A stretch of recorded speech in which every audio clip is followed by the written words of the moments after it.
LM10 Lionel Messi তিনি সবার চাইতে আলাদা, সেটার প্রমাণ তিনি আরো একবার রাখলেন। কিভাবে? আপনারা জানেন কত দুদিন আগে আমেরিকার সর্বোচ্চ রাষ্ট্রীয় পদক প্রেসিডেন্সিয়াল মেডেল ফর ফ্রিডম প্রদান করা হয়েছে। সারা পৃথিবী থেকে মাত্র 19 জনকে এই পুরস্কারে ভূষিত করা হয়েছে। ক্রীড়াঙ্গন থেকে মাত্র 2 জন ব্যক্তি এই পুরস্কার পেয়েছেন, যার একজন হচ্ছে লিওনেল মেসি, অন্যজন হচ্ছে আমেরিকার এই বিখ্যাত বাস্কেটবল খেলোয়াড়। এই পুরস্কার মেসি গ্রহণ করতে যাননি এবং সেখানে যে তিনি যাবেন না সেটাও তিনি আগেই কর্তৃপক্ষকে জানিয়ে দিয়েছেন। কারণ 25 ডিসেম্বর থেকে যে শীতকালীন একটা অবসর থাকে, সেই অবসরে মেসি গিয়েছেন তার শেকড়ের টানে নিজ যে জন্মস্থান রোজারিওতে। সেখানে তিনি তার বন্ধু বান্ধব, কৈশোরের যে ক্লাব, তাদের সাথে তিনি একটা সুন্দর সময় কাটাচ্ছেন। তিনি এখান থেকে আবারও প্রমাণ করলেন যে পুরস্কার নিয়ে মেসি কখনোই ভাবেন না, বরঞ্চ তার চাইতে তিনি তার ব্যক্তিগত জীবন, পারিবারিক জীবন এবং সামাজিক জীবনকে কতটা বেশি তিনি উপভোগ করেন। অথচ আমাদের কত খেলোয়াড়কে আমরা আইডল মনে করি, তারা একটা পুরস্কার না পেলে বিভিন্ন রকম প্রতিক্রিয়া দেখায়, তার ক্লাব প্রতিক্রিয়া দেখায়, তার দেশ প্রতিক্রিয়া দেখায়। উদাহরণ হিসেবে আমরা যদি বলি, এবছর ব্যালন ডি'র যখন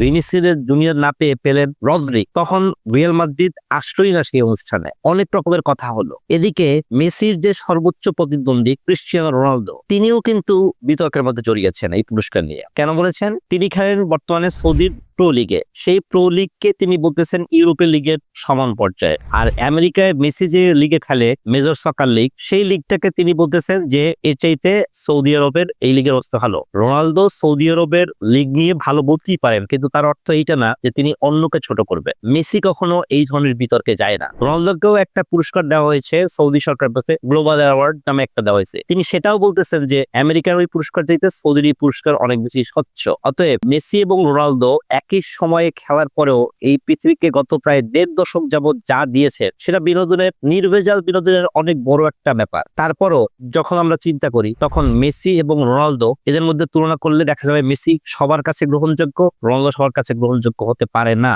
রোনালদো কিন্তু আপনার খেলোয়াড় হিসাবে খারাপ তা বলা যাবে না। হয়তো তিনি বিশ্বকাপ জিততে পারেননি, সেটা না। আর মেসি বিশ্বকাপ জিতেছে দেখি সব হয়ে গেছে তা না। আসলে ব্যক্তি জীবনেও একটা বড় ইস্যু। আপনাদেরকে সর্বশেষ একটা তথ্য দিয়ে আমার কন্টেন্ট শেষ করব, সেটা হচ্ছে মেসিকে এই পুরস্কার দেওয়া হয়েছে তার বিশেষ অবদানের জন্য। কারণ আপনারা জানেন লিওনেল মেসির নামে একটা ফাউন্ডেশন আছে। সেই ফাউন্ডেশন থেকে সুবিধাবঞ্চিত শিশুদের শিক্ষা, চিকিৎসা এবং তাদেরকে কর্মক্ষম করে গড়ে তোলা হয়। আর তিনি কিন্তু ইউনিসেফের শুভেচ্ছা দূত। অতএব মেসি আরো একবার প্রমাণ করলেন তিনি সবার সেরা, সেরা খেলাতেও এবং ব্যক্তি জীবনেও। ধন্যবাদ সবাইকে।